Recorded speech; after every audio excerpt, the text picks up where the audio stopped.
Let's go. 30 days till college football. Let's go, Tigers. Let's go. I don't agree with that, but, dude, Edge can't hear me. He's got a football helmet on with shades on underneath. I mean, it is but a mere week away. I know Tex is trying to get in here right now. Sorry, we're a little late starting. It is episode 271. It's July 23rd, 2025. And it is, let us be the first to wish you and yours a happy National Sprinkle Day. Like Edge said, 30. I mean, we have made it because you can smell the grass clippings. You can smell the sweat. The summer workouts are over. The locker room smell like ass. Your pets smell like ass. But you know what? Lock on, baby. It's football season. Let's go. We have got. I mean, everybody who's tuning in the podcast, welcome. Yeah. I'm doing. I have so many. I'm doing the Pat McAfee hands right now. I am like, I can't believe it, dude. All of us are doing it. Look at us. Look at us. This is how big the fish was. This is how big it was. Look, hey, not even 30 days, boys. Oh, look at that. B. McCormick's here, of course. He says National Sprinkle a little extra on the bets today because it's National Sprinkle Day. Nate Dogg's here. Love sprinkles. Nate Dogg is here. Everybody's here. We have stirred up national news yet again. Well, not really national Tex, news. You missed it. You missed the intro. Did miss it. He had a football helmet on. Tex, do you want to see it again real quick? Yeah. Do it. While you're doing that, I'm gonna tee us up. Edge is gonna get back into costume. Guys, 1 week from tomorrow, there will be, and if you're listening to the podcast, it is out on Thursday, 1 week from today, there will be a football game on our TVs. I don't care that it is the Hall of Fame game. I don't care that it's going to be awful probably 5 minutes into the game. I don't care. I need to get excited about this. We've waited so. Let's go. What's up, dude? It's in your face. He's back. Old school Clemson helmet, dude. Old school Clemson helmet. But we all reserve the right as fans to get fired up about football in a week. Period. You can't. Period. If you're gonna be the guy who's like, or the girl who's like, yeah, but the game's gonna suck. You're not a football guy or girl. You're just not. You have to get pumped up. You have got to overhype yourself and expect that this is going to be like the Super Bowl. Knowing good and well that every year it's not, and halfway through the game or a quarter into the game, you're like, this is unwatchable. I don't care. We got to go. We have to talk like it's the best thing that's ever happened because it is. Yeah, because once it's here, the clock is ticking, and then about like Halloween time, I start getting real sad because high school football starts ending. Yep. You get the high school football playoffs. Yep. You know, that's like the beginning. Halloween's the beginning of the end. Yes. So beginning of the end. Don't ruin our football. Yeah. Don't. Cherish every bit of it. Ask the people in the UFL. We'll talk about that later. They lost football. 4 towns lost football. Ask them how they feel. Really? They're mad. Oh yeah. I got it later. I got it later in the show. Okay. We're going to talk. So everybody who's tuning in, I'm sure we're going to have a lot of new people listen here because in a second, I'm going to tell you exactly what happened of how we got ourselves back into controversy with Barstool and Pardon My Take. Mm-hmm. Okay. The battle that we didn't, you know what we need to do, golf content creators? We just need to challenge them to 18. That's all we have to do. Oh, 18 is still a four-man best ball. Yeah. 4-man best ball. Superman. We'll bring our 4 best. You bring we'll bring all of our guys. And we'll just 6-man best ball. Don't be a bunch of pansies. You can bring the whole crew. 6-man best ball. Rent out a course. Us versus Pardon My Take. 6-man best ball. Yeah. Yep. 6-man best ball. But yeah, so we're going to talk about the NFC South. We're going to talk about Big Ten and ACC Media Day. We've got the top NFL rosters were released by ESPN. We have a water cooler debate. We have some golf that we're going to quickly touch on. Dad, blame it. I forgot to put that picture in. Anyways, and we're going to talk some NFL news because I got so excited in the slideshow. I put so many NFL news slides in there. We were just going to bang through them real quick because I couldn't help myself. I was like, oh my gosh, that's football. That's football. That's football. So much football. So Anyways, let's kick it off with this. So Time has released their top 100 best podcasts of all time, 100 podcasts that shaped the genre and pushed it forward. Mm-hmm. And this thing went super viral because the Kelsey brothers were on here. And the part of my take was not on here, and Joe Rogan was not on here. So the part of my take guys, that's pretty targeted. That's pretty targeted. Yeah. So the part of my take guys not on there. So that got their entire crew, all the award, all the AWLs to go to bat, which they should, because part of my take's awesome. Like, don't get me wrong, that show is awesome. They're funny. But I put underneath our ranking on Good Pods of the top 100 sports podcasts this month, which we've talked about in the past. It was New Heights, then The Herd, then us, then Pardon My Take, then Nightcap. So clearly a list that has all the other top sports podcasts on there. But kudos and shout out to everybody in the mentions who went after us, because this was hilarious. It was, I mean, we had so many people visit our profile after this. I mean, I'm talking thousands of people were like, who the hell are these guys? And they were trying to roast us. So shout out Samuel Culper, Loose Change. He put up a picture of Wrestling World and said the number 15 podcast of all time with 147 episodes ever, Wrestling World. Yeah, sounds reasonable.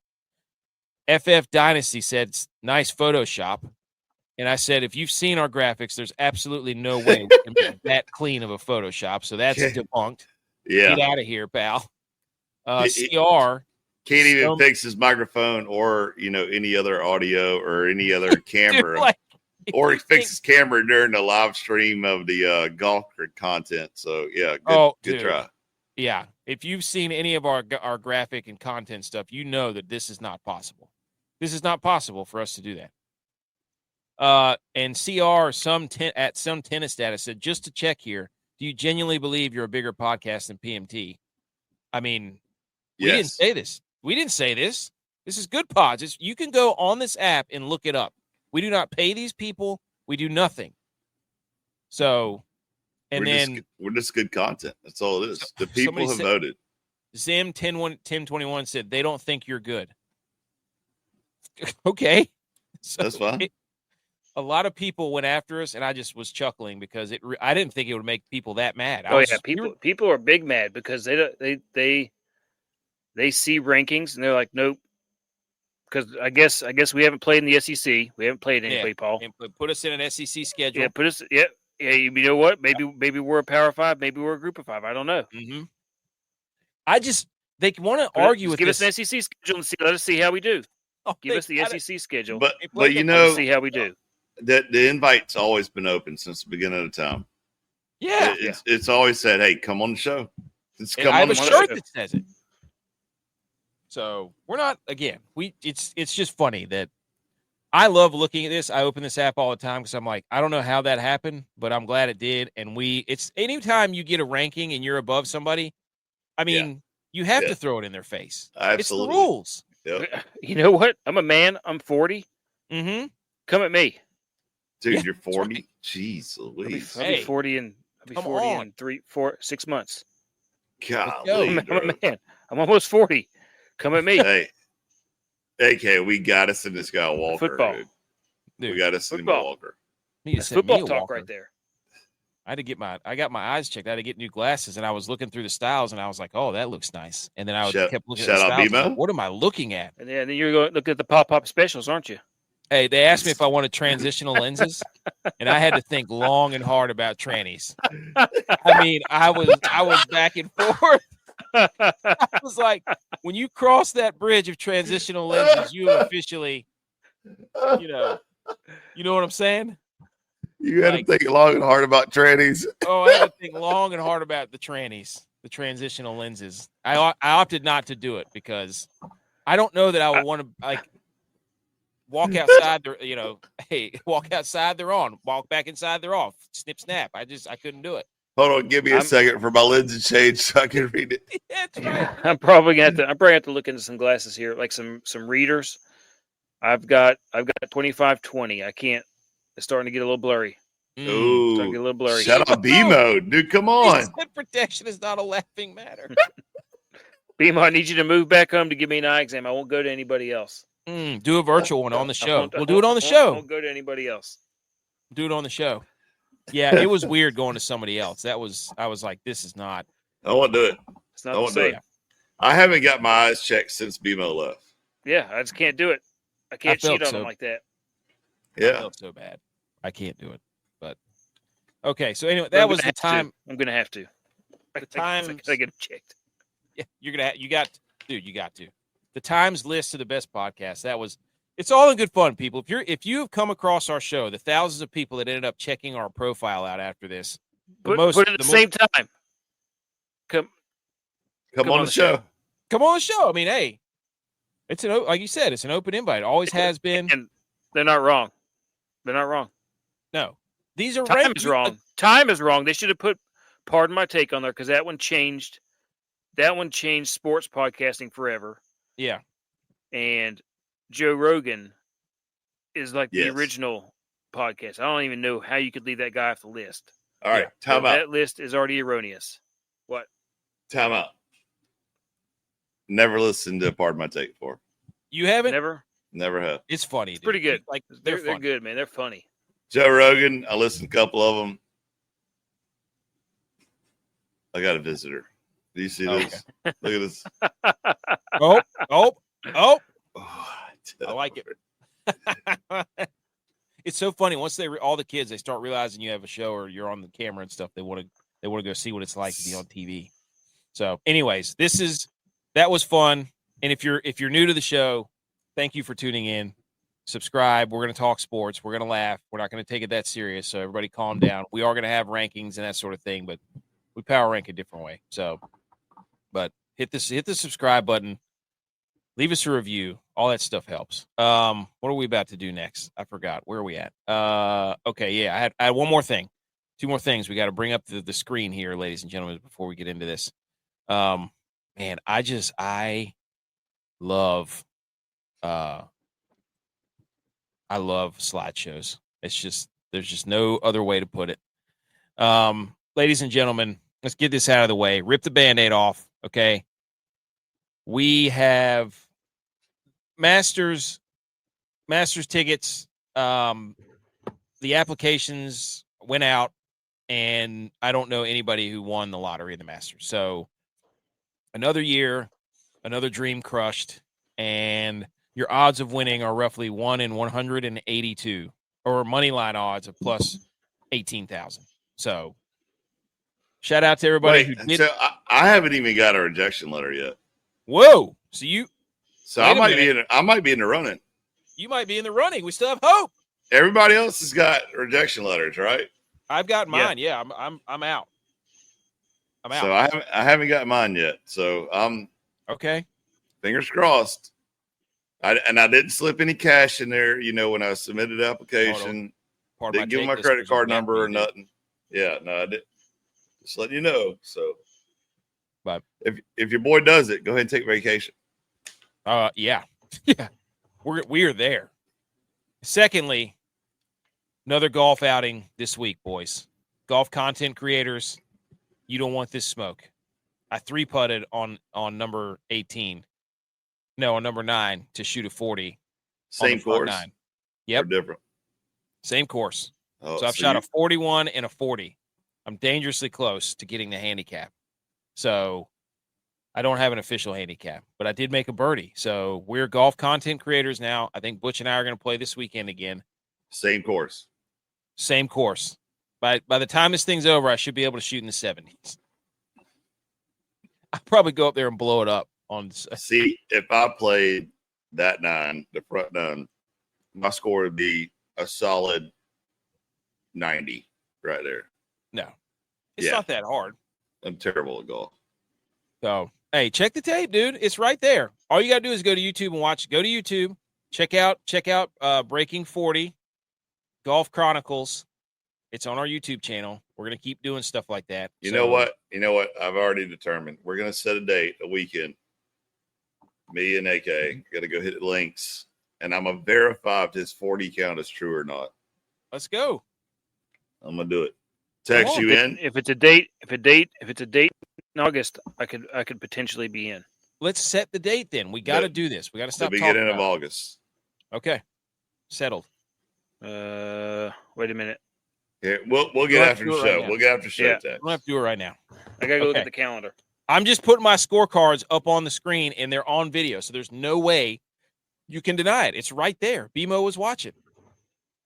Shout out the chat. The chat was awesome that day. I think it's funny, too, how J-Bot talked shit to you about you not squaring your account, and then you started to. Wait, what?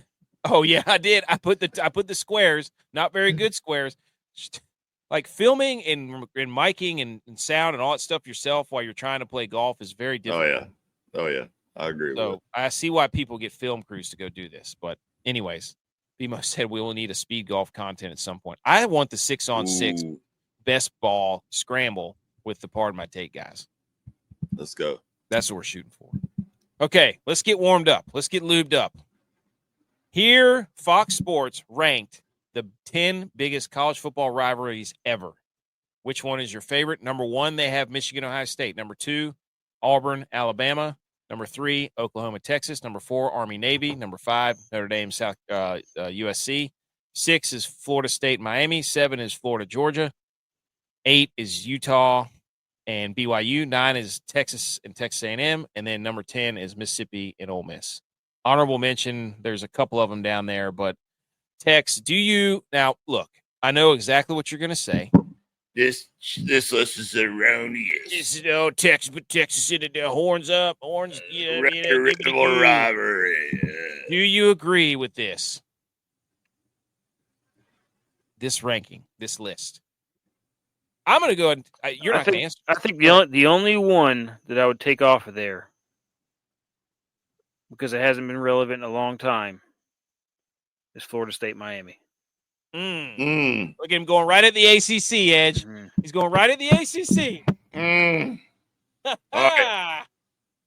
Let me give you my list. It's been 13 years. 13 years since that game meant something. Hey, cue up the Titanic meme where she said it's been 83 years, and she throws the necklace into the ocean. Exactly. But see, they're trying to make something of it now because you got what's his name? Carson Beck, is that right? Quarterback in Miami. Sucks.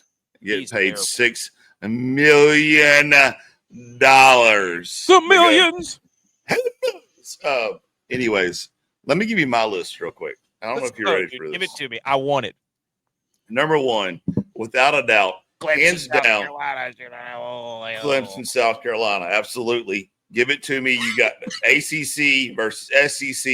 You got the battle of Palmetto State, bragging rights for a year. I mean, there has literally been blood brought on the field and off the field. Just walking to your car at the end of the game, depending on what colors you wear. There is no greater rivalry than that. Second, I don't know if you're ready for this or not. I don't know if you're ready. App State, Georgia Southern. Oh yeah. I hate Buddy. Back when we played, you could smell it. Hated their guts. Deeper than hate. I had a buddy. I wasn't even an App State enrollee yet. And I had a buddy who left college and joined the Marine Corps from Georgia Southern. And I was like, I can't talk to you no more. Can't do it. Him out. Can't talk to you. He's done. Haven't talked to him since. Yeah, haven't talked to him since. Don't even know who he is anymore. And then I would venture. Let me see who number 3. I would put number 3, Army Old Navy. It's got to be. It's got to be. Okay, it's got to be in the top 3. Yes, because you got to have your home team rivalry. You got to have a strong number 2. If not, number 2 has got to be Army Navy because that's just pride all around, and especially me. I don't know if you can see it in the camera over there, but the Marine Corps flag right over yonder. Unfortunately, we have to pull for Navy, even though it's the men's department of the Navy. But so that'll be number 3, and then let me see where I can go. Number 4. Where should I go? I'll tell you this right now, dude. I dipped our toes into the West Virginia Pitt rivalry, and that was a bad idea because we galvanized that rivalry in the middle of May or whatever it was. We said Yeah. the uniforms suck, and then people gave us a history lesson. Oh, on the yeah. entire rivalry. So shout out West Virginia and Pitt. Oregon and Oregon State is a good one too. Yeah, that is a good one. I'm surprised that one's not on there. So, but I think Army Navy needs to be at least number one, at least number two, if not number one. That game is one of my favorite games to watch in football history ever. Yeah. I'm not watching any other games if that's on. The Notre Dame Southern Cal is just that it's done. Like it just doesn't have any. Yeah, it's gone away. I feel like that's anymore. like Notre Dame and Miami. Like the Catholics versus convicts. Like that. That's old school. So they're reaching right there for 5 and 6. I agree with Tex. Yeah. I would also put a strong number 4 as Florida State Clemson. That's this whole damn thing an ACC thing. I'm not. I said App State and Georgia Southern. Thank you very much. So I'm just giving you, my edges picks of the all-time rivalries. And okay. However, though, the A&M game, bro, epic party. If they play anybody in Texas, that's all I got to say. Oh, Texas A&M? Yes, Texas A&M playing anybody in the state of Texas. It is an epic party 2 nights before it even happens. I Stanford and Cal on there is pretty funny. Even back in the old days when they had the log burn or the log jam, where they literally put telephones on top of telephone poles and lit it on fire as a bonfire event. I was like, wow, this is insane. But they should. So, what should be on here is Rondo. Danny Cannell versus the SEC. Top 10 biggest college football rivalries of all time. Me versus the SEC, really. There you go. AK versus SEC. Like, put me on there, top 10. I hate the SEC. So that's how you warm up a show, right? Tex, what's your top 5? Oh, yeah, Tex. I'm probably gonna have to go Michigan. I think there's top 3 for me. Maybe in the top 4 would probably be. Those are good. Those are pretty accurate. I mean, so many games between Auburn and Alabama have made things Just awesome or wreck stuff in college football. Yeah. I mean, it's been crazy games. Kick 6. Yeah. I mean, that was I still remember staring at the screen with not understanding or believing what just happened. That was nuts, dude. That was nuts. Yeah, I'll give you another one. Citadel VMI. Hey, I like that. Just as good as Army Navy, but I was just about to say it. I'm like, those more local. Yeah. Those military games that they got extra oomph to them, no doubt about it. So, all right. That's good. That's how we warm it up right there, boys. Dude, I'm 30 days. That's what I'm saying, dude. Florida State will not finish last in the ACC. It might. It'll probably be Wake Forest or NC State.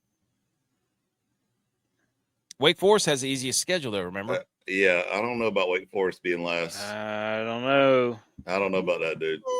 Tony Romo. It might also be NC State. They gave you 2 schools.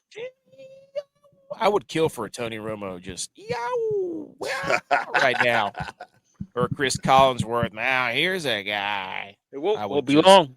Hammer it out of his mind. Who's announcing the Hall of Fame game? That's what we need to know. Let me look it up.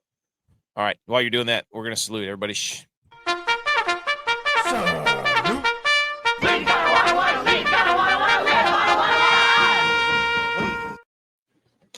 Okay, ladies and gentlemen, here we go. Saluting our sports. Here are the topics. ESPN has named and ranked the top rosters in the NFL. The ACC and Big Ten Media Week was full of chirps and just backhand. It's turning into I love it. It's like a WWE match in college football between the ACC, the Big Ten, and the SEC. I was reading everything. Mike Tirico, Chris Collinsworth, Melissa Stark, Terry McCauley, rules analyst. Yes, it's Chris Collinsworth. Here we go. And then random rapid fire NFL news from this week. Because training camp has started, We're getting the videos of just dudes throwing pick sixes, telling us how many interceptions. Fights, dude. Let me see the fights. That's what I want. I want a bunch of men who's been separated all summer, who gets into training camp, and it's, you got the rookies versus the OGs and the veterans, and the rookies are trying to prove something, and the veterans are pissed that the rookies are going too hard. So they sit there and try to give a little welcome back to football. They slam them on the ground. You do a little rumble. You start breaking some face mask right there. And then all of a sudden, everybody pulls you apart. You go shake hands and you drink beer together. I mean, give me the fights. Let's go. Camp is, oh, man. Camp is good. It sucks, but it's awesome because there's just no better bonding experience than camp. Like, it's just you, the dudes that are on that team, and just football. Like, that's what it is. So it's incredible. Okay, here we go. Here is the list of the starting lineup rankings for the 2025 season according to ESPN in the NFL. Number one starting lineup rankings are the Baltimore Ravens. They have the best NFL roster in football. Number 2 is the Eagles. Number 3, Lions. Number 4, Bills. Number 5, Chiefs. Number 6, Broncos. Number 7, Commanders. Number 8, the Rams. Number 9, the Bengals, which is weird because they can't sign any of their defensive players. Number 10, the 49ers. Same thing number with the Commanders. Can't even sign the receiver. Exactly. Number 11, the Vikings. And number 18, the Cowboys. Number 30 is the Panthers. So here's a look. We don't have to read through all of them, but I'm going to read you. At first, Tex, initial thoughts of this ranking. What do you look at these teams? Just to drink it in. I don't know who ranked them. They have no data on who ranked them, but what do you think? I think that if they really believe that the Bears are that good, then Caleb Williams should get all the blame. Yeah, but they say, and if the Ravens are really that good and they don't perform, who should get the blame? Let me read you what the Ravens said, what they wrote about the Ravens. Their biggest strength is their quarterback, Lamar Jackson. Okay.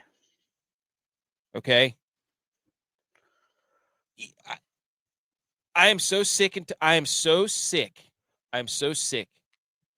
of the Ravens get to have this elite roster, and he gets to reap the benefits from it. Lamar Jackson does. And yet nobody credits his success to how good the roster is. That drives me up the wall as a 49ers fan, of somebody who had to listen to the entire world tell Brock Purdy, and I'm not saying Brock Purdy is Lamar Jackson. Okay, somebody will clip that and be like, this guy doesn't know diddly. He doesn't know ball. Can't believe they're ranked number 4 on the good pods. This guy doesn't know ball. Yeah, that's right. Come and get us. If you have the best roster in football and you're the best and you are quote unquote the two-time MVP and the best, then why are you not winning Super Bowls, dude? Why are you not? And if you don't win it, you're not that guy, pal. You are not that guy. I'm sorry. Jalen Hurts did it with the second best roster in football. Right? Good point. Good point. I mean, what's to say about Josh Allen, number 4? Huh? Good point. Number 4, Josh Allen, he needs his best roster around him to succeed. So I feel like every year they try to put the Bears up there for some reason. Oh, every year. And when are they just going to accept reality that they're terrible and just they are? Caleb Williams is terrible. I would probably put them around 28 to 32.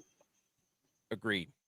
Well, I think they have a lot of talent. I think it's doesn't matter though, dude. If you don't have coaching that can put the talent together, and you're calling the wrong scheme of things, you got a quarterback that's selfish, doesn't know what the hell he's doing. It don't matter how much talent you got on the field. All they're going to do is pull these guys that says, you know what, I'm out of here. Trade me. And you're going to start seeing Twitter blow up, and saying, I want out of here.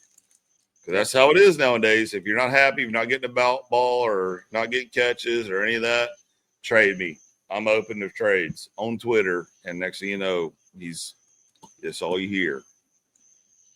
Yeah. B. McCormick says the Cowboys went ahead of Pittsburgh with one less ring and 0 divisional playoff wins in 30 years. In your face, B. McCormick's a Steelers fan. B. McCormick coming up with the smoke detects. I want to know the Chargers, right? Everybody's all over the Chargers this year with their, the top 10 quarterbacks. I mean, are all these quarterbacks in the top 8 system quarterbacks? I mean, they all have great rosters around them. I don't know, dude. I saw. I'm the guy who's sitting here pulling for Brock Purdy and the 49ers, and they had the best roster, and that was a knock against him. But all these other guys, they get to have the best rosters, and they get all the credit. I don't know how it works anymore. Somebody tell me. I seen a picture of Jim Harbaugh so scared at practice that he was hiding behind the tarp. I have that picture in the doc. So I don't know if it's looking too good because he's like, I'm not here. It's like the old Homer Simpson going back into the bushes deal, Incredible, dude. Jim Harbaugh. So what did they say? So about the Bills, they said their biggest strength is their quarterback. Also, I think the Ravens having Cooper Rush as their backup is hilarious. He's their backup quarterback, which that is funny. Bimo makes a good point. He said, I'd like to see their rankings ignoring the quarterback position. Ooh. The Eagles and the Ravens would be up there still. The Bills, I don't know. No way, dude. The Ravens would not be up there. Yes, they would. The Ravens have a ridiculous roster. Okay. They're one of the best rosters in football. And then who's going to dish the ball to them? Cooper Rush. We saw Tyler Huntley come in and make the Pro Bowl on the Ravens. Yeah. What are you talking about? You're right. I didn't make those stats. I mean, what are you not a good pods guy? No. What's wrong with you, dude? Is Lamar Jackson about to sue ESPN for not coming in number 8?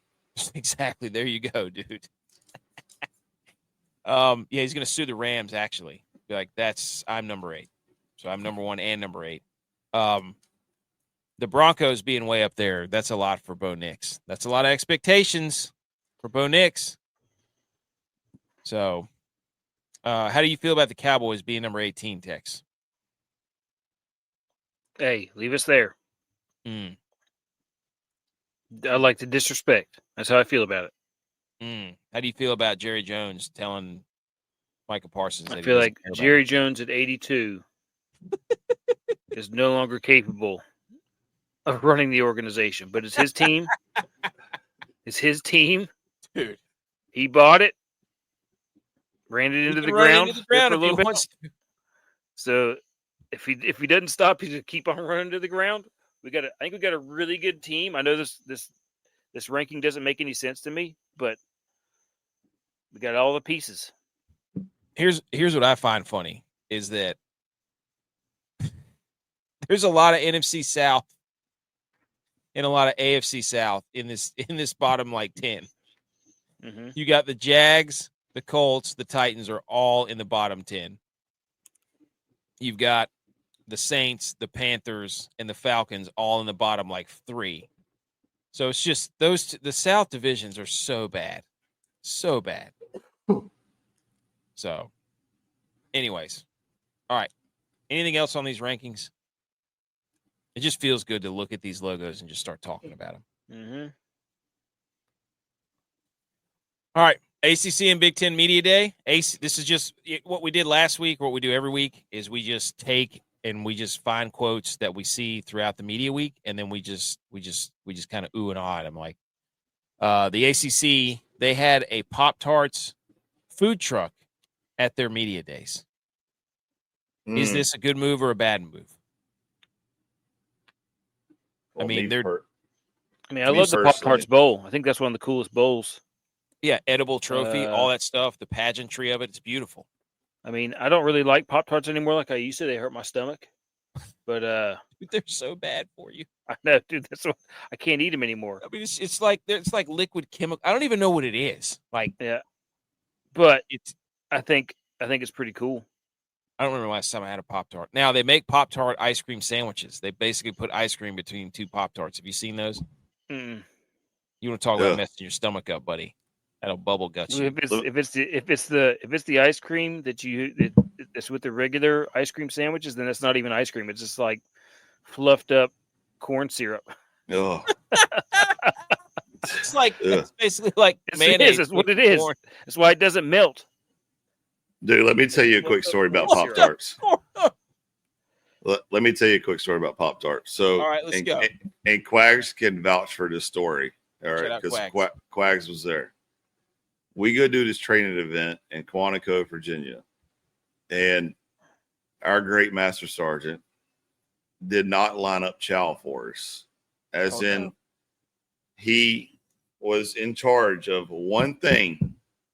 Well, actually, two things: the ride from the range to shoot shit and blow it up, and food. And he didn't organize this second part of feeding roughly around 250 Marines. So this asshat goes to the chow hall and says, give me all your Pop-Tarts. And then goes to Sam's in Quantico, Virginia, and buys a half a pallet of Pop-Tarts and puts it in a government van and comes back and says, I got chow for you guys. Like, he was so proud of himself. He was so happy. He came back just smiling, you know. Oh my God. He said, I got chow for you. And I'm about to eat my fist. We're eating MREs, you know, like hungry as a hostage. And we open the back door. We're like, hell yeah, we're thinking it's at least like a bag nasty, which is like a brown bag with like a cold sandwich in it, you know. We open the back and we just see nothing but Pop-Tarts. Oh, I'm like, gosh, dude. This mother, he's got to be kidding me right now. Pop-Tarts is what he's calling chow. And, dude, I think we were there for like a week, maybe 2 weeks doing this training thing. Since then, I have yet to eat another Pop-Tart because I was like, I don't want to see it. I don't want to smell it. I can't touch it. That would be brutal. Like, you're hungry and that's all you got. Yeah. Eat a Pop-Tart. That would make you puke. Yeah. We got some people on Instagram, Superman choices. We see you over there. Sorry, I got it on it. The stream has to come through StreamYard, but the Instagram comments don't come through there, so I have to go back and forth. But anyways, that was the Pop-Tarts Bowl at the ACC.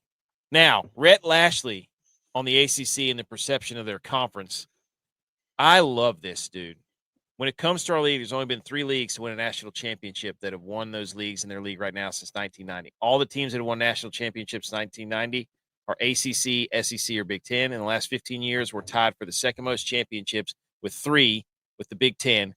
I don't know why that's not talked about more. If there's any question that if the playoffs stayed at 12, we're every year a multi-bid league. Miami should have been in last year at 10-2. There's no question they were one of the top 12 teams in America. He goes on to say, Edge, the SEC has had the same 6 schools win the championship since 1964.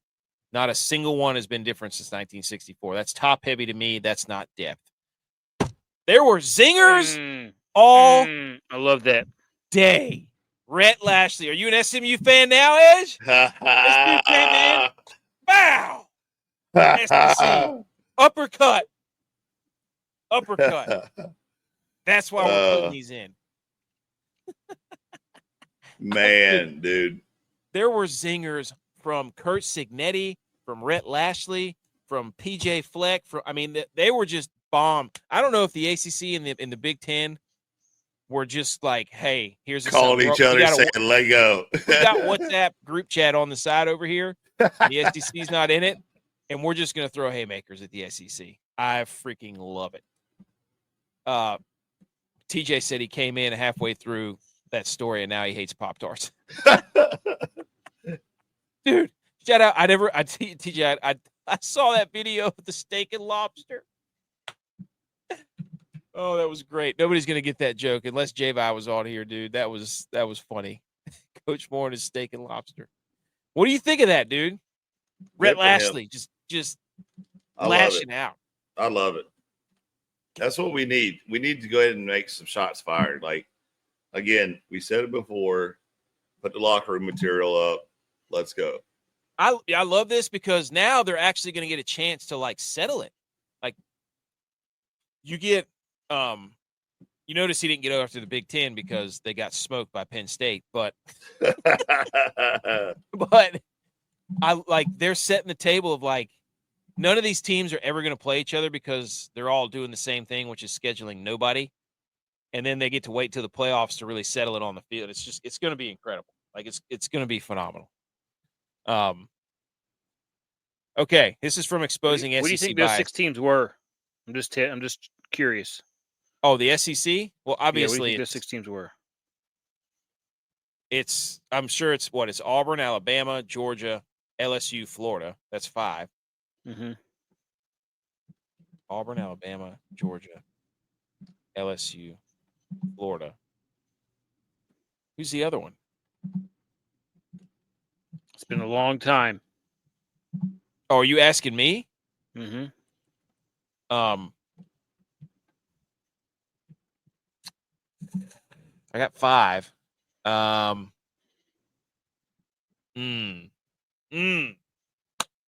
Who is it? Tennessee. Tennessee. They haven't won it since the 90s, though. Okay. All right. Wow. Since 1964. So, yeah, it's been 5 schools. That's what I'm saying. Tennessee. TJ says, bro, how do they deserve staying alive? Also, shots from red or gold. I'm a diehard LSU fan, but I'm a huge fan of bulletin board material. That's what I'm saying, dude. Yep. Keep them coming. We need this. I want all these leagues just hating each other's guts, and I want them to be open about it. I don't want them to even curtsy away from it. Here's all the soft schedule talk. Let's look at a fun fact from Exposing SEC Bias. Total number of schools in each conference playing 2 or fewer non-P4 games. ACC is 12. Big 12 is 14. Big 10 is 12. SEC is 3. How about that? They don't want to play anybody, Paul. They don't want to play nobody. Let's move to Big 10 Media Day. This is Caleb Downs. He said, the safety from Ohio State, he said, Big Ten's won the past 2 years, so they can claim what they want until someone takes it.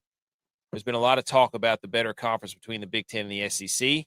He said whoever wins the national title can say whatever they want. You like this? You like this from your safety techs?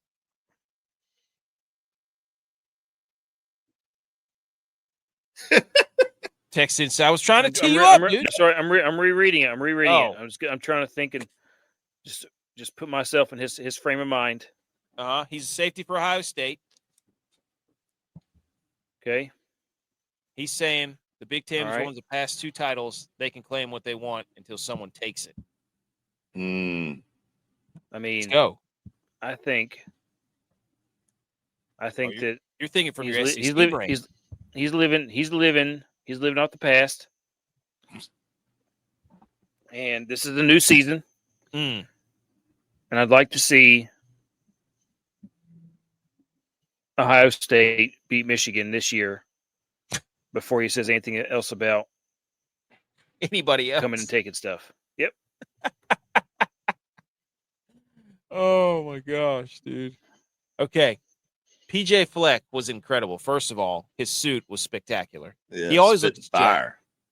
But PJ Fleck came to the podium with an entire Andy Reid Waffle House play sheet. And he spoke the entire 15 minutes allotted.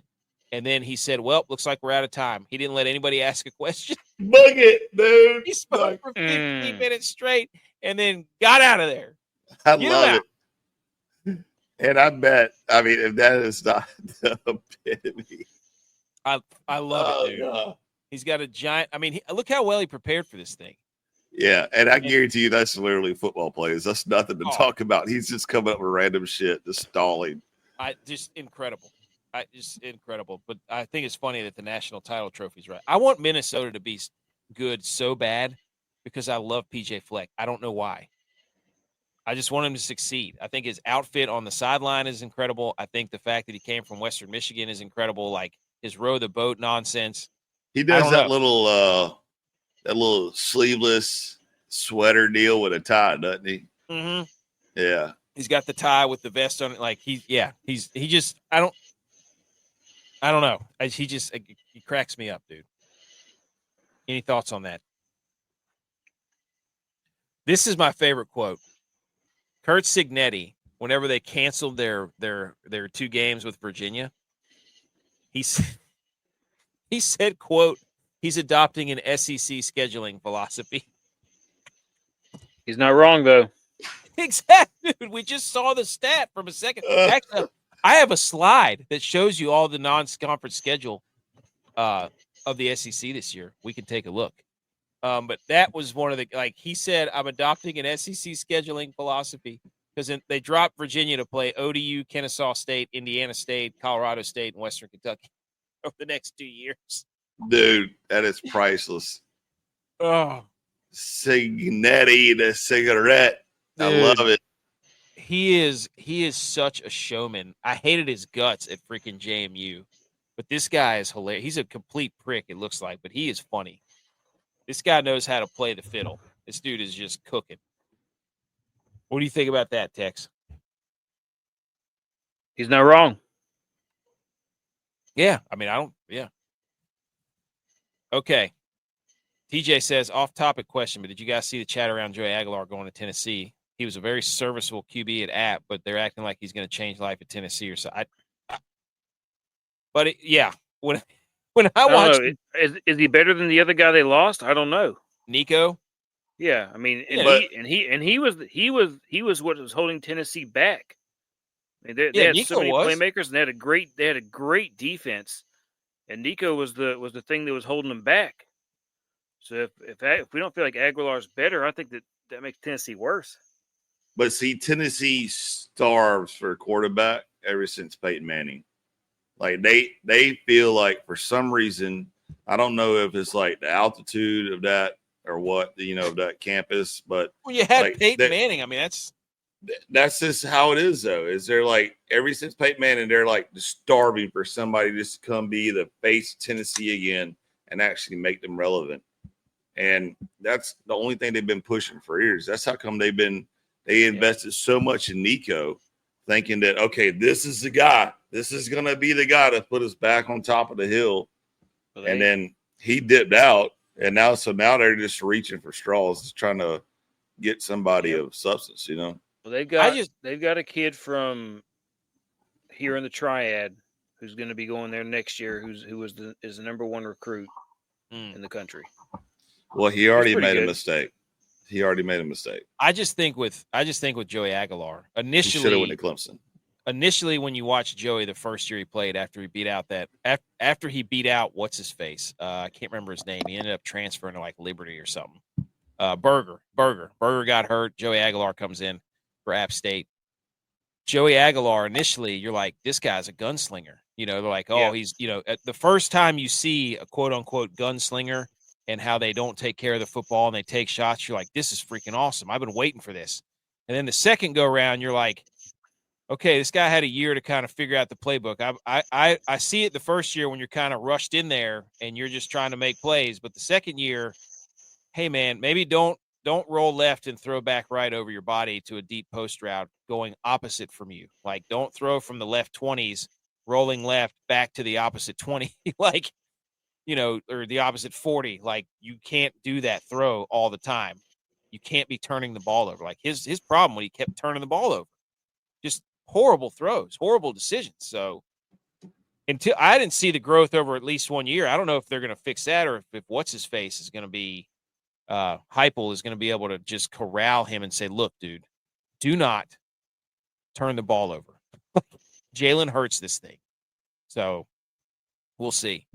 And yeah, TJ said their QB situation has been deplorable for the last 30 years. Terrible. That's why they haven't won the SEC since '98. Oh, I mean, yeah. Tell him. Corey Smith. Wait, no. Who's singing about the 98 Volunteers? Somebody was. If you won $1 billion in the lottery, how much would go to NIL for the App State? They would build a wing. They'd build a Millie Goats wing. I want the Millie Goats indoor facility. That's what I want. Yep. That's what I want. Okay. Millie Goats Rec Center. Yes. Rebuild the Quinn. Bring it back. Bring back the old. We'd tell them to rebuild the old indoor facility that they just knocked down. Oh, they took really back. The Quinn's gone. No, the old indoor facility. Oh, the old indoor facility. Oh, yeah. And then this one from the Maryland High head coach Mike Loxley on the influence of NIL, putting a new sign outside the locker room that reads, "You can leave your Louis Vuitton belts, your car keys, and your financial statements outside of this locker room." Bro, check your ego at the door. Yes. If you're a millennial or Gen Z or whatever the heck they are nowadays. He's an Alabama guy. Loxley is. So he's coming from he's coming from the Saban tree. I'm going to root for this guy. Me too. I want Maryland to win now. You have to slap that when you come in the locker room. Yes, absolutely. Today I give my all for Maryland. No. We leave our keys and our Louis Vuittons. You leave everything there, and you only show up with that Maryland M and that turtle, baby. Love it. Give me some of that. Okay, this is. Oh, here we go. This is phenomenal. The SEC gauntlet out of schedule. See, this is good. Oh, I forgot he was up there. TJ, forgot that. Louis Swaba, good for him. Okay, so the SEC gauntlet. Like, these are the guys that are like, our strength of schedule is so hard, our conference is so hard. Oh my gosh, look at this. We're just not going to play anybody. We'll show you guys. Whoop-de-doo. And guess what? Georgia's playing Austin Peay, Marshall, and Charlotte. Like, just to name a few. Dude, get out of here. Look at this joke. Okay, you want to? Who's Missouri playing? Central Arkansas, Louisiana, and UMass.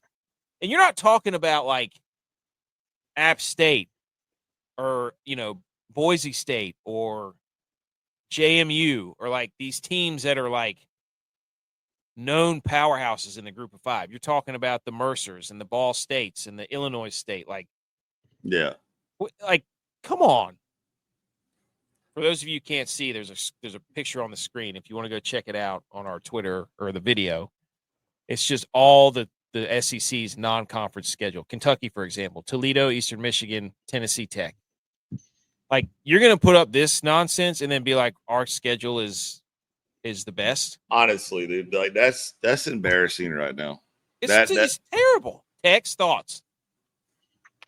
I mean, I was thinking about it. I was trying to convince myself, Marshall's not really that bad, but then I remembered that their whole team transferred out last year.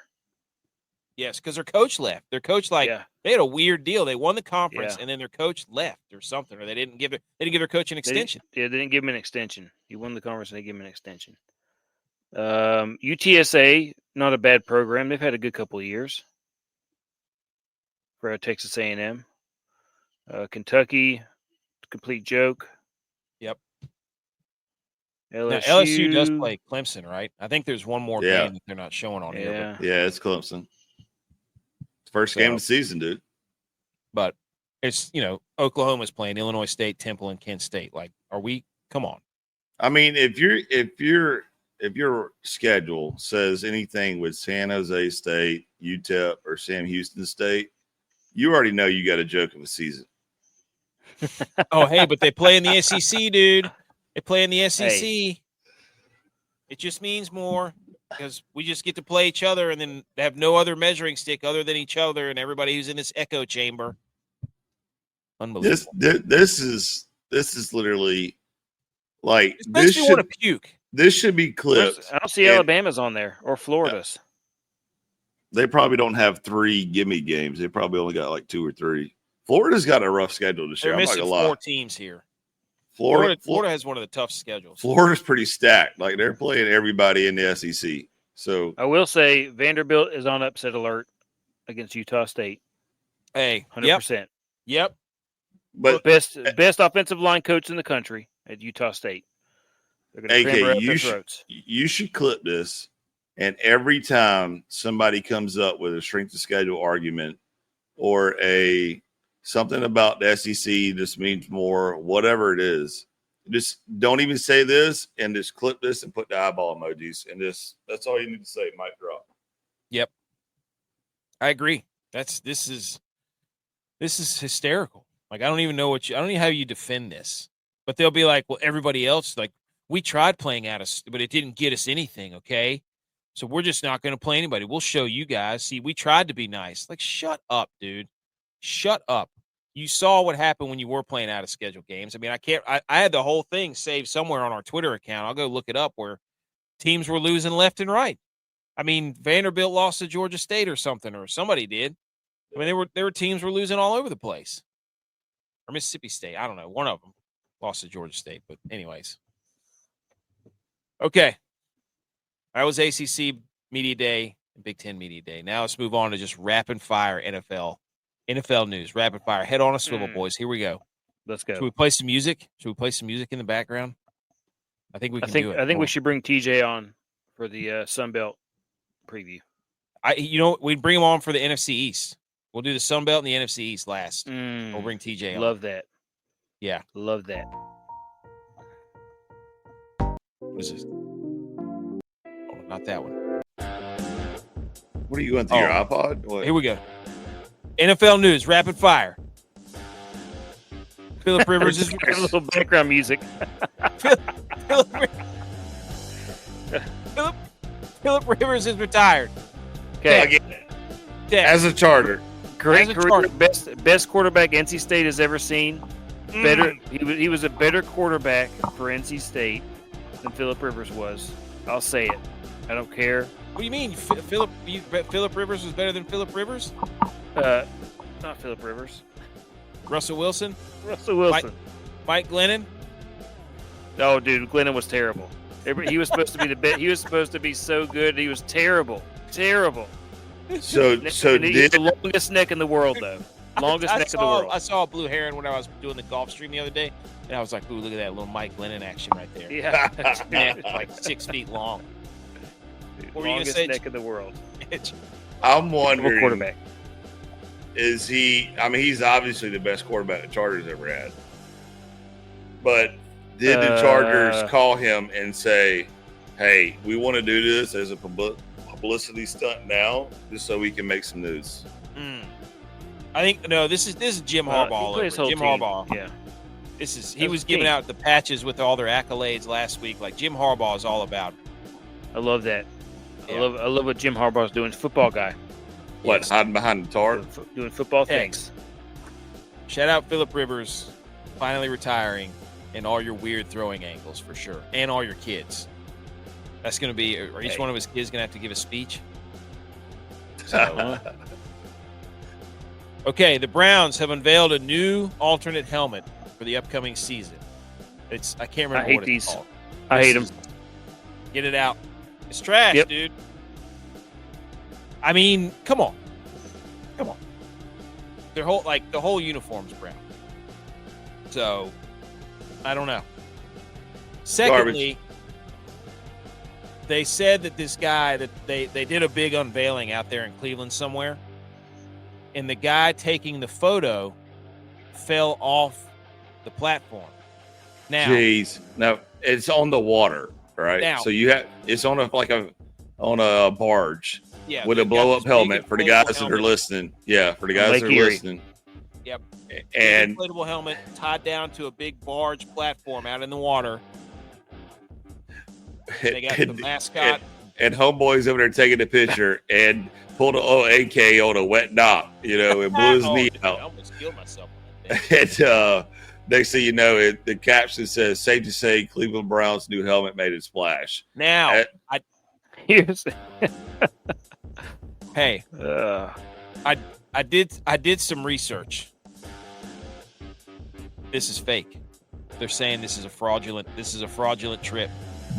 This guy made they're saying that it was fake, manufactured, inauthentic, pure chicanery. Yep. Complete joke. They tried to go viral because they knew it would go viral, and you can see when this guy steps off the side, he does a little foot flip like The Rock before he hits the people's elbow, like his foot starts flipping. Oh yeah, like you can tell that he's like, oh, it's stay woke, guys. So, but I'm telling you, if you watch the video, his foot starts flipping and flopping like The Rock before he drops the people's elbow on him.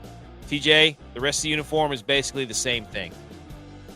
Okay, it's just that color brown, and I think the numbers are either white or brown. Now, did Dude Wipes seize the perfect opportunity to sponsor this because they knew that the Cleveland Browns were shit? Take the Browns to the Super Bowl. That's what Myles Garrett said. He said he came back to win a Super Bowl. No, you didn't, dude. You came back to Lloyd Christmas and Harry Dumb and Dumber, where they're wiping their tears with their $100 bills and giving people IOUs. Okay, the Bengals are idiots. They can't sign NFL sack leader Trey Hendrickson. He wants a new contract. He has for like 2 years. He's not reporting to training camp. He said he would not play under his current contract. This is an issue revolving around guaranteed money because everybody wants their guaranteed money. The Bengals have been willing to offer only 1 year of it, while other top pass rushers like Crosby, Garrett, TJ Watt have gotten 3. So the Bengals they've screwed up Trey Hendrickson's deal, so he's not going to play for him. And then this guy, the defensive end or the pass rusher they drafted, is also not signed yet. Jeez, dude. And the owner's yelling like, the owner said, getting Shamar Stewart signed isn't about money, but rather about the contract guarantees in extreme disciplinary scenarios. His agent's pushing for the deal to remain fully guaranteed, even if he were to commit a serious violation, something hypothetically as go to prison. He noted that while he doesn't believe that will ever happen, that's the sticking point that's delaying the deal. So his agent wants him to get paid no matter what, even if he goes to jail. And I'm like, what are we doing? Why is that in the contract? What are the Bengals doing, Tex? What are they doing? They don't want to pay anybody. No. That's what the Bengals are doing. They don't want to pay anybody. And it's making problems for Joe Burrow and the culture he's trying to build in the locker room. I bet you if they asked Joe Burrow, I don't know.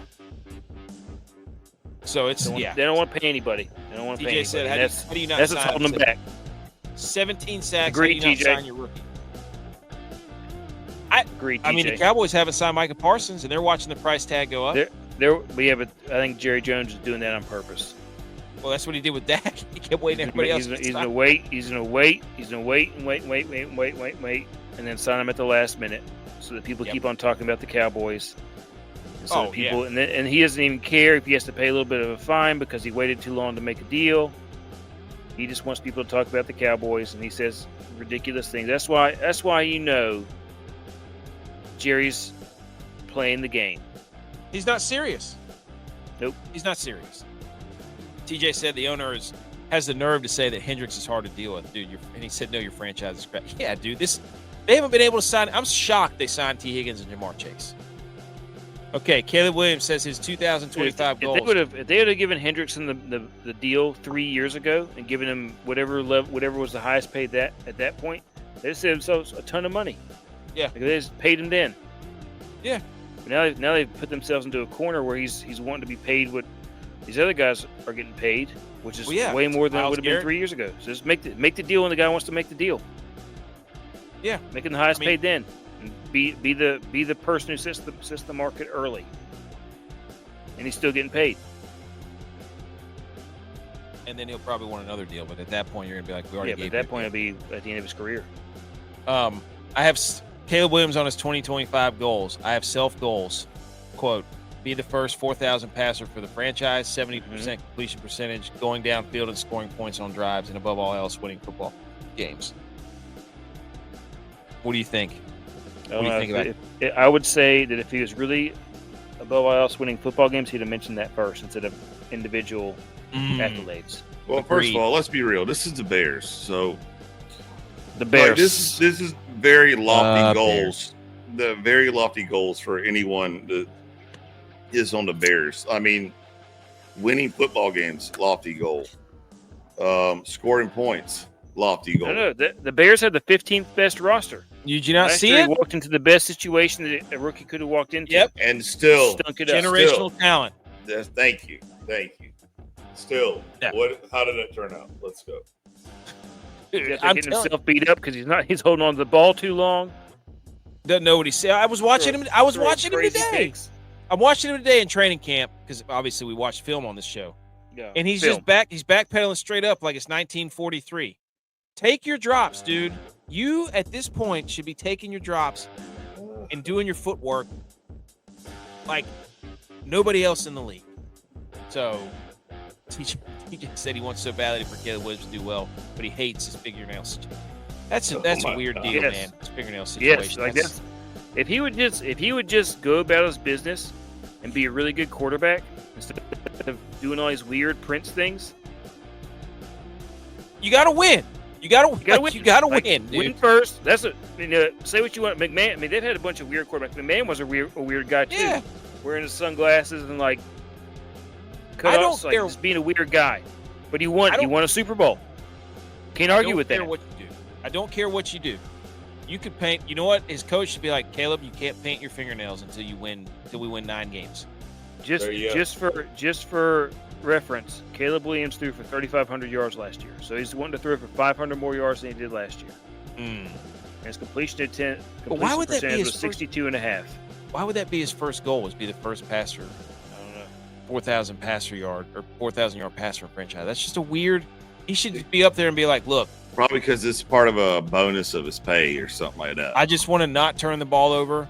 I want to make the people around me better. Yeah. And I want to win football games. That's it.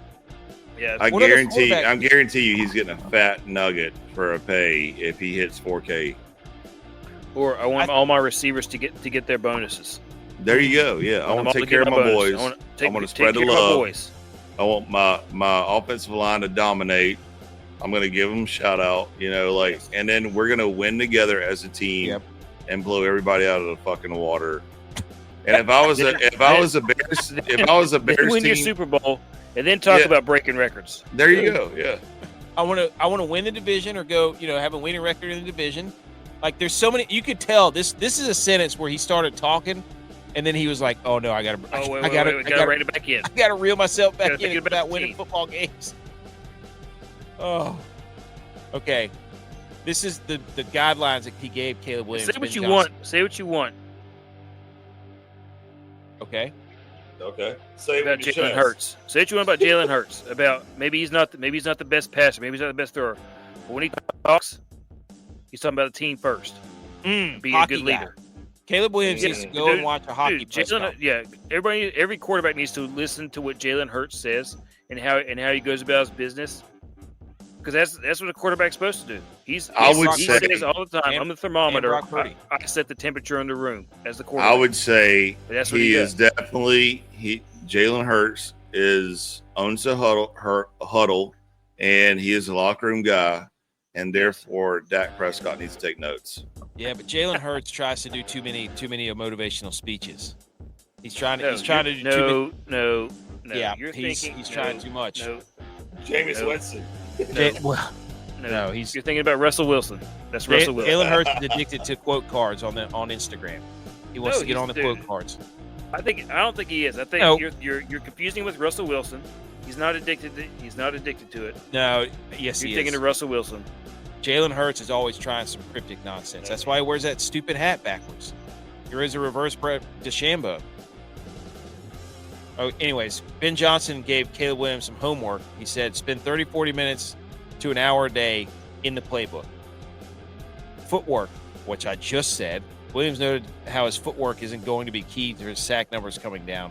Lining up his footwork to timing a play, which he's never done because he's pretty much done whatever he wanted to do. Working on the short throws to his left that he missed during OTAs. His footwork, watching film, and the easy balls. Like, how did he get to the league without anybody noticing that he doesn't know how to watch film, his footwork sucks, and he can't make the easy throws? What are you looking at? Like, I should go try out for today. Jalen is an average quarterback with an elite team. He and Dak are the same. No, but they're not. Said he and Adam are the same. No, I threw 2 passes in college. One of them went straight into the dirt. I was a good locker. I was a good locker room guy. That's what I'm saying, TJ. That's what I said. I said it before I even started. Say what you want about his throwing and say what you want about his decision making, but he's the leader of that team. He's the leader of that team, and he's not the leader. The thing is, he says, yes, he is. No. The way they react to him in the huddle, the way that he has a presence on the sideline. So is Brock Purdy the leader of the team? No, because nobody pays attention to him. Watch him on the sideline. Oh, Watch him on the sideline. Nobody's looking at him. I couldn't because Debo Samuel's punching kickers in the face on the sideline. Yeah, I think CMC's the real leader over for the Niners. Oh my god, dude! I saw the NFL Top 100. CMC was ranked like below Sam Darnold. Like, what are we doing? Come on, what is this? Revenge tour coming for CMC. Y'all done? You done messed up, Aaron? Here you go, Edge. Jim Harbaugh at Chargers practice. Yes. This was a video of Justin Herbert throwing a pass, and here's Jim Harbaugh like creeping behind the curtains with an open mouth, drooling. Literally, yes. Like behind the tarp. Tell me this isn't Bart Simpson going in. Look at this. Folks, if you on the podcast audio version, if you can't, go look up Jim Harbaugh at practice. Just go type it in. Jim Harbaugh. This is a football guy. He's excited about capital bold underline loves his quarterback. Dude, 100%. Yeah. But what this is saying though is he's so scared and so embarrassed of it that he has to hide behind it and hope that he actually makes a good pass, dude. Dude, and insert the gif of Chris Farley with the lenses that he lifts up slowly. Oh, look at it. Schmitz-Gay. Yes. If those of you listening, if you don't know what we're talking about, just picture that meme or that gif of Chris Farley. So, yes, it was the game. If you know who Chris Farley is. Yes. TJ said that's fair, but Dak leads his team also. Difference. Hey, I'm with you. Dak's a leader too. Game hard to even. They have the 19th best O-line and no running game because Dak took all the money. He took it all, $70 gazillion a year. And then ended up in the press box. And then ended up in the press box halfway through the season because I'm hurt. Wait a minute. We need to also remember that we haven't had a true good number one back since Ezekiel Elliott. He was a center. Before he signed his big contract. Y'all got a couple of running Zeke backs. was never the same once he signed his big contract. He was never the same. Well, but I can't wait to make a meme. That first year that Zeke and Dak were together, it was absolute electricity. Absolute electricity. They stink. How did they end up that season? I'm pretty sure they lost to the Niners. I think that was the one that they lost to the Packers there in the divisional. Yeah. I think they so lost on the Des Bryant no catch. Oh, wasn't a catch. So it was an elite season. What you're saying? Look, it was an elite season, cut short by a freak play by a quarterback who can't win the big game. Yeah, that's what it was cut short by. Like typical Cowboys here. Somebody else's fault. Couldn't be the team. Hey, we need somebody to be Mr. Viral in the NFL. Levis needs to go to the Vikings. That is hot. That is piping hot, bro. That smells good too. I like it. JJ McCarthy's not the guy. But Levis with with O'Connell, KOC. He could be the guy. He's got all the tools, everything that you want in a quarterback. Dude, I wish we could have Dial-Line call in right now and give him that thing. I think that'd be the best situation for him. That is going good. To the Vikings. Oh, that's incredible. He's got everything that you want. Hey, I agree. Hey, look at him. He's a specimen. We look good in purple. Yeah. He look Loves good. Mayonnaise, square jaw. Yeah. Mayonapolis. Football guy. Mayonapolis. Yeah. There's your tagline. He's basically saying, well, my shoulder was really bothering me last year. It might have been bothering him since college. Who knows?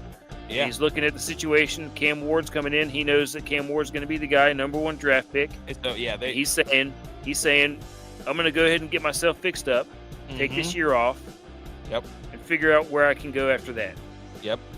The Browns are probably going to trade for him.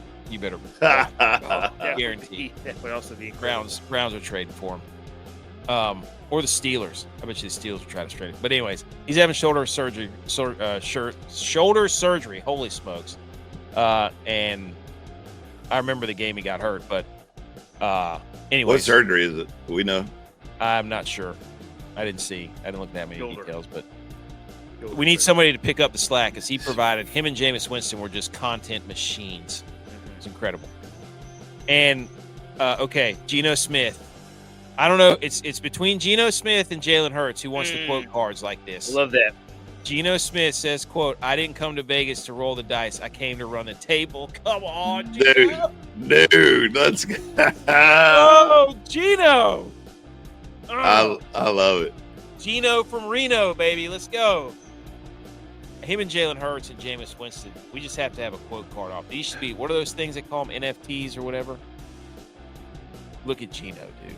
What a leader. That's a leader right there. Unless you come with a quote card like that, you're not a leader. Anything else on Geno? And finally, the ESPN and the NFL are close to a deal that would make programming available in ESPN's direct-to-consumer product this fall. The next year ESPN app could include the Red Zone channel and NFL Network for $29.99. Golly, of course, dude. ESPN's about to buy the NFL. Of course, and it's a monthly subscription. I don't like it. This is not good. We need competition. The only competition they're about to have is Fox. Yeah. Like, I don't know. Do we need to start a TV network? And an extra $30 a month. Yep. To watch Red Zone and NFL on top of the whatever you pay for the. Yeah. I mean, YouTube's got the Sunday ticket, which is so dumb. Yeah, if you could afford it. I don't know. Anything else? No, I really don't like that. I don't like that at all. Yeah, that's. Why is the NFL being? Why are they selling out? Why are they selling out the ESPN? We're gonna have to listen to freaking Ryan Clark yell at us. See, I think G.U.Y.S said this. I think G.U.Y.S said stupid foods. G.U.Y.S said this earlier. Like, how come the NFL, like they already have their own channel? How come they haven't came out and said, if you want to watch blackout games, you can come to this channel, the NFL channel, whatever it is, and say they got 32 channels for each team. But you pay an extra $15-$20 a month for it. And now all of a sudden you got ESPN already beating them to their own punch. I don't know. Hey, best jersey game of the year. The Tampa Bay Buccaneers Creamsicles versus the Seattle Seahawks old school. I hate creamsicles, dude. That's a nice jersey matchup. I hate creamsicles. No, can't do it. Steelers got a new uniform. It looks outrageous. It looks, I don't know what that is, but it's dumb. Yeah, stupid. And then the Bills are bringing back the red helmet for their last game. Only the last game. Yep, they're bringing them back for the last game of the ever stadium. In the Highmark, whatever stadium it is now. Woo! I forgot which one this was. Okay, let's move on. Everybody, shh. That was good football. That felt good. That was a lot of football. Everybody, shh. You serious? Oh my God, you're an idiot. Are you kidding me? This is a quick water cooler debate, and this is what we will debate right now. Ladies and gentlemen, on your screen, this is from @ConquerTheKnow, and it says, which is your cone of choice? Number A is your yellow styrofoam cone. Letter sugar, what it is. Sugar cone. Letter B is your sugar cone. Okay, that's cake, then sugar, and then number C or letter C is your waffle cone, and letter D is your waffle bowl. Tex, where do you stand on the cone? C. Which one? C. No. C. D is the idiot's cone. Yeah, because they walk into the that means you don't know. That means you don't know how to manage your ice cream. You don't know how to manage your ice cream whenever you're eating. You don't know ball. Okay. Yep. You don't know ball. You don't know ice cream ball for sure. Nope. Also, it's stupid because the bottom of it's going to melt before you can even, finish the top. It'll be all soggy. Won't be crunchy. It's gross. No way. Gross. B, you can't fit a huge scoop on there. That's like a one scoop cone. Who does that? No. Who does that? B is like a one scoop cone. That's terrible. Let me. A is only for soft serve. That's a good point. Said it. And soft serve is also terrible. It's not real ice cream. C is where it's at. Like you can put like 2-3 scoops in there, smush it all down in there, and as you're eating it, it stays nice and crunchy. It's the perfect cone. C. No. I would agree with Tex. I would also agree with Tex that A is for soft serve only. B reminds me of those I forget what they're called, like the frozen the Dum Dums. Nutty Buddies. No, dude, none of that. This like that drumsticks. There you go. Yes, like you get out of your freezer and it's got one scoop on there, a little bit of ice cream in the middle, and it fools you the rest of the way. That's the only thing B is good for. C is by far the GOAT, yes, and D is for your kids. So Tex copied B once again, stole my own content. That's why I put it in a text message to prove it to you first. It's all right, Tex. Dude. BS, D's DNA. Right on A, yeah, A is just you're a child. D, you don't know anything. Like that waffle bowl is terrible. C is a joke. Okay. I have got to figure out how to eat around this stupid wall of cone that I don't want. B is the obvious. Why would you not want it, dude? Especially if it's dipped in chocolate. Oh my god! Am I going to the ice cream? I'm telling you, the waffle cone dipped in chocolate with ice cream in it is an elite level. Trust me, I'm a fat kid, dude. You don't know what you're talking about. This is trash, dude. Elite. It looks like a vampire. First of all. Secondly, I have to work. All you're going to do is eat the waffle cone to make it look like B. So just cut out the middleman and use B. You know, like the more we go through the show, the more I know that you're so full of shit and you don't know good food in front of you because you eat terrible barbecue, you don't eat mustard, and you don't eat bacon. I eat bacon. I eat it alone because I don't want to soil the you're just ridiculous. Magistry you're of ridiculous. What bacon is. Your taste buds must be burnt slap off. Is all I gotta say. It's B.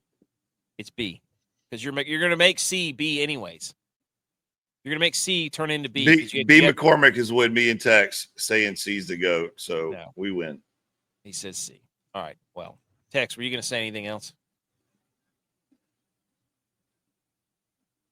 I don't think. I don't know. I don't know how you can choose B over C.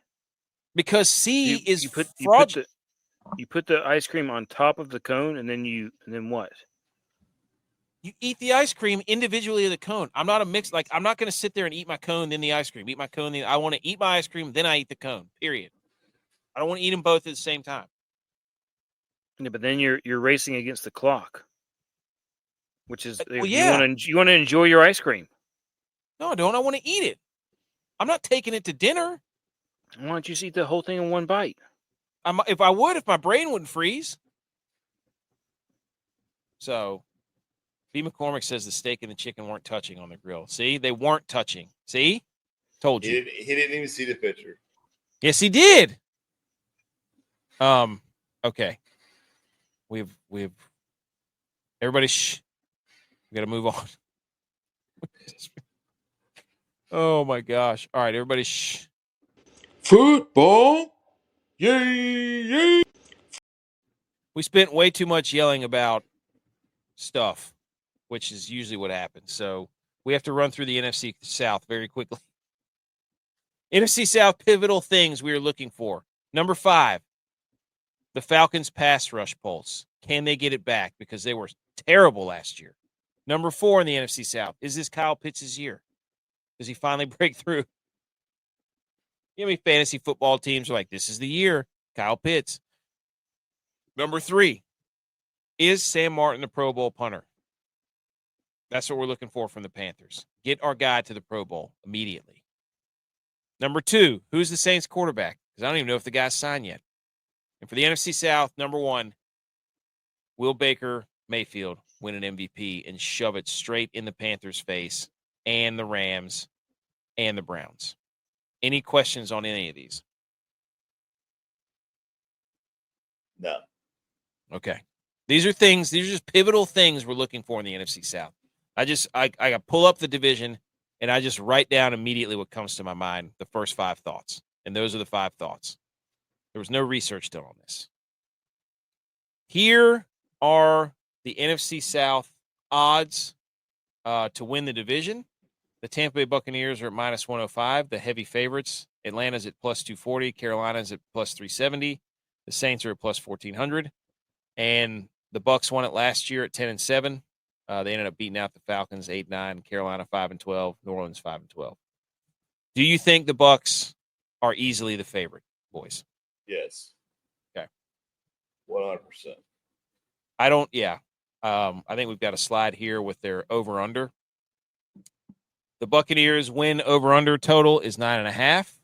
The Falcons is 7.5. The Panthers is 6.5. This is from Covers at Covers on Twitter, and the Saints are at 5.5. If you had to pick one of these, Tex, which one are you most confident in going over or under from the NFC South?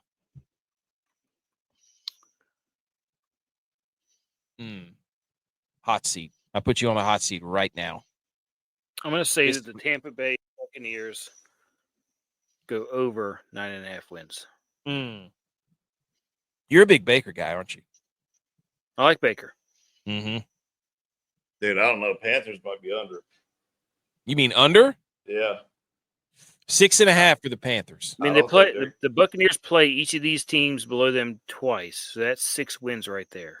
You're saying they're going. It's got to find another 4. You're saying they're going 6-0 in the division. Yeah. Okay. I like that take. That's almost as good as the Will Levis to Minnesota take. That was awesome. I don't think the Saints get anywhere near 5 wins. They are going to suck. So I would say no. The Saints might win 4 games. I would go Saints under 5.5. They're going to be. They have the worst roster. They were 32nd in roster ranking. They're going to suck. Okay. All right, just some quick news about the NFC South. The Bucs, they drafted. Easily over 10. In addition to those teams below them, they play Houston, the Jets, Seattle. Huh. The Dolphins. The Dolphins are going to be awful. So the Bucs, they re-signed Godwin and the Patriots. I mean, that might be 11 right there. So you're saying absolutely lock it in, Bucs over 9. Oh yeah, lock it in, 100%. I'm saying advice. I'm not saying lock it in. I'm not saying this is advice, but they're going to go over 9.5 wins. Mm-hmm. Yes. Credit. Cowboys under 6.5. Couldn't agree more. B. McCormick. The Bucs drafted Emeka Egbuka. I don't know why. They signed Godwin and Levante David back, and they picked up Hassan Reddick. They keep drafting wide receivers, Tampa Bay. They lost Liam Cohen, Mr. Duval, to the Jags. The Panthers were hilarious because they took Tet McMillan, and then they drafted a whole bunch of defensive edge rushers because their defense sucks. They lost Miles Sanders. The Panthers did. They added Sam Martin, the weapon, 8-ball. But actually, I think he's going back. And then the Falcons drafted a whole bunch of pass rushers. They drafted Jalen Walker and James Pierce from Tennessee. So they're looking to throw up their defense, like I mentioned earlier. We'll see if Michael Penix is the guy. And then the Saints, they hired Kellen Moore. People forget. They drafted the tackle from Texas, Kelvin Banks, and they drafted the quarterback from Louisville, Tyler Shock, whatever. And that's pretty much what they've been doing. So, big signing for the Saints. Will Clapp, offensive lineman. Solid. One of the it. Sales in the country. Will Clapp. Okay. Here are the questions. Which NFC South team would make the best road trip partner? So I had them. Hold on. Are we answering first before Drock or what? Yes. I had you tell us which one would be the best and which car they would actually be. Oh, wow. Yeah. Car. All right. I'll go with. Do we need music back? I like the music. Didn't you? I'll go with the Bucks driving a Ram TRX. Okay. One of those like 700 horsepower Rams. Yep. Panthers would be in like a Toyota Corolla. Cross country. The Falcons would be in like oh man, it's like a Chrysler 300, like a knockoff version of a Bentley. The Saints, I feel like the Saints would be in like this old like Ford like F100, like the 70s version Ford, or like an old Bronco with the top off or something, Okay. And what would be the best road trip partner? Which one would be the best road trip? Hands down the Bucks, dude. Okay. But I will say the Saints, they got a party because they're in Baton Rouge all the time. So Yep. Okay, so Edge, that was all right. Tex, you don't have to answer that one. You can answer the next one. But the Buccaneers were a Jeep Wrangler because they have reliability, swagger. The rugged charm fits their pirate energy. The Saints were a Volkswagen bus with party vibes and soulful energy, but the Vans quirks and their detour obsession dropped them to second. The Falcons were number 3, and they were a Toyota Camry, solid and introspective, but their moodiness, lack of flair keep them third. The Camry's reliability mirrors their steadiness. BS. The Falcons suck. The Panthers are a Subaru Outback. Practical and prepared, but their low-key vibe feels underwhelming. The Outback's utility suits them and doesn't excite. So there you go. Best road trip would be the Buccaneers. Yep. Tex, which NFC South team would you trust to plan your kid's birthday party? Rank them, please.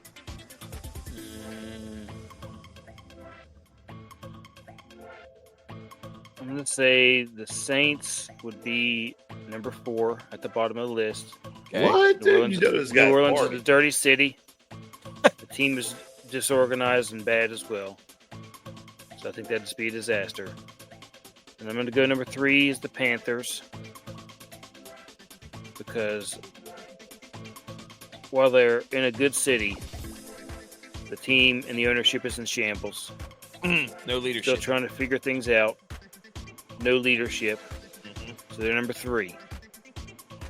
I would say that the Buccaneers would have to be number 2 and the Falcons number 1. Wrong.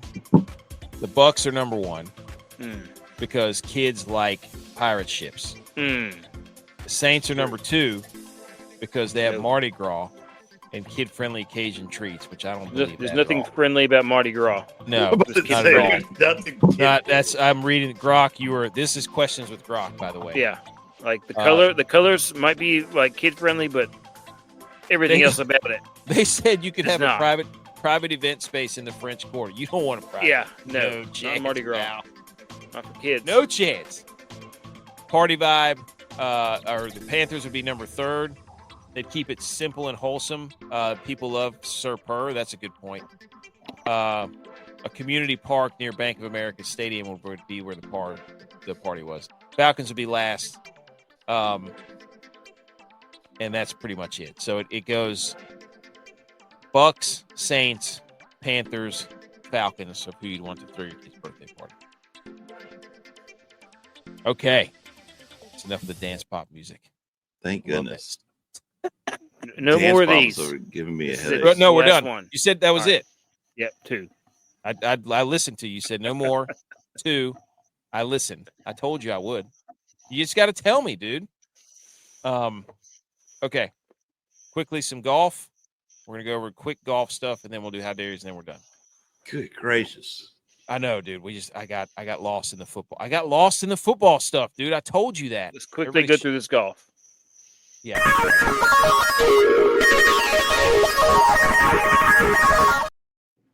Okay, here we go. Happy Gilmore's coming out. There you go. Yes. Happy Gilmore 2 is out. When is it? I think it already released, didn't it? No, on Netflix. So that's coming out. Scotty Scheffler's caddy makes more than the average tour player. So, okay. The favorites for the 3M are Chris Gotterup, Sam Burns, Matt McNeely, Wyndham Clark, Max Grieserman, Jake Knapp, Siwoo Kim. Here's where everybody's going. Everybody loves Jake Knapp. They love Thor. They love Kevin Yu. They love Eckroat, so on and so forth. Here are the guys, ladies and gentlemen, for the 3M Open. Okay. Tex, you want to go first? Tell us your guys. My guy's Tom Hoagie. Looking for him to have another solid Tom Hoagie performance. Mr. Irons. Maybe even slipping into the top 10, just looking at the field. Who knows? Could do it.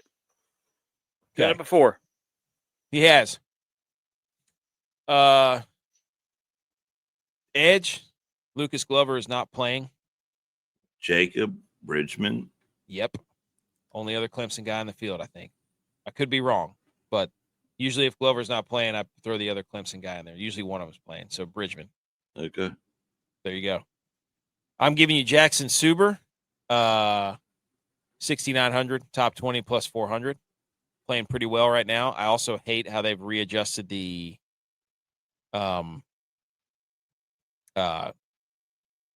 what is it when you click on their previous matches and stuff, or golf, but yeah, I can't stand how it looks now. It's terrible.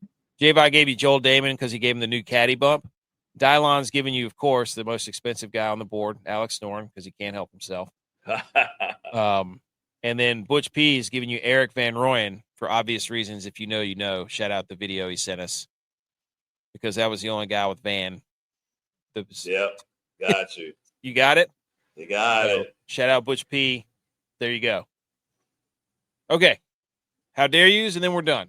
We had to roll through that golf stuff. We got way too caught up in all talking so much football because we're excited about football. So if you're tuning in because of golf, then we apologize. We'll do better next time. Okay. Here we go. How dare yous? And then we're done. Everybody, shh. How dare you? How dare you? How dare me? How dare you? How dare you? How dare you, sir? You're gross. How dare you? How dare yous? Who wants to go first? Go ahead. All right. I got it. How dare you to the American Conference? The American Conference is new name of the American Athletic Conference, so there's no more AAC, just the American Conference. And here is SOAR, the Americans' brand ambassador mascot. So not only did they just have a bunch of people sitting around in a room with nothing else better to do, they dropped the American Athletic Conference name and just call it the American, and then come up with a mascot that's probably, I mean, you've already got the two mascots for each school that are playing, and now you're going to add a third. I mean, where does SOAR show up on game days, right? Yeah. So how dare you? And how do you have SOAR without any wings? True. That's a good point. Also, I mean, are other conferences going to have to get a mascot? No. I mean, yes. It has to happen. No. They're setting the standard here. No. Setting the standard. Okay, so ACC will be a tiger. The SEC would be what? A loser? I mean, it would be it'd be a sad kitty. Be like, oh, strength of schedule. It'd be Randy Marsh from South Park with his little cup going around. Change strength of schedule. Strength of schedule. That's fine. A donkey. Who wants to go next? Tex, what you got? I'm out. I'm out too. Okay. There you go. Next topic. How dare you goes out to the UFL for just basically just surprising everyone and saying we're canceling the rest of the USFL cities. Michigan, Houston, Birmingham, and Memphis, all gone. Whoa. Okay? Yep. So their 4 new UFL markets will be Boise, Idaho. That'll be awesome. Columbus, Ohio, Florida, Orlando again, because they already had a team there, and then Kentucky, Louisville, Lexington. So they're making big time changes, which sucks because Birmingham, the Stallions were like the dynasty in that league. People were big mad in Birmingham. You gonna do Texas or viruses? I mean, Oh yeah, you want to read them, or do you want me to read them? How dare you to? What is that? Shibumi. He said those things just stink. Absolutely worthless. Has 2 square foot. He said 2 foot square, but he means 2 square foot of coverage and constantly moves. Has to be shaped to keep up with the shade. And coming from the palest redhead that I know, you got to get the shade on there. He's got to have shade. Yep. He probably doesn't know how to work that thing, dude. That's his issue. I watch people all the time with Shibumis. They don't know what they're doing out there. It's a crap show, dude. I have to go and coach people all the time. I would teach them how to take it down and set it up, all that stuff. I mean, is there a trick to it? Like you got to angle it against the sun or something? Or like what? Yeah, there's a trick to it. You got to know what you're doing. Didn't the guy go to North Davidson with you? He's from that area. Okay. It's 2 brothers. I would never buy one because they only come in blue. Like if they put a tiger paw in that jug, hands down, I'd buy one tomorrow. They're starting to come out with different colors. I don't know if they have the logos yet, but they are doing different colors. Yeah, if they put a tiger paw in it, without a doubt, buying one. So, all right. Anything else, boys? It's been fun. It has been fun. Hey, super duper fun. If you made it this far, hit the like button, subscribe to the podcast.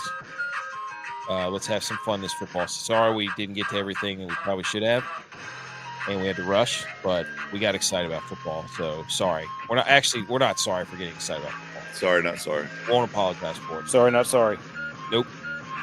All right. We will see you next time. What did it say? Wednesday? I guess we'll see you Sunday. See you later. Go Tigers.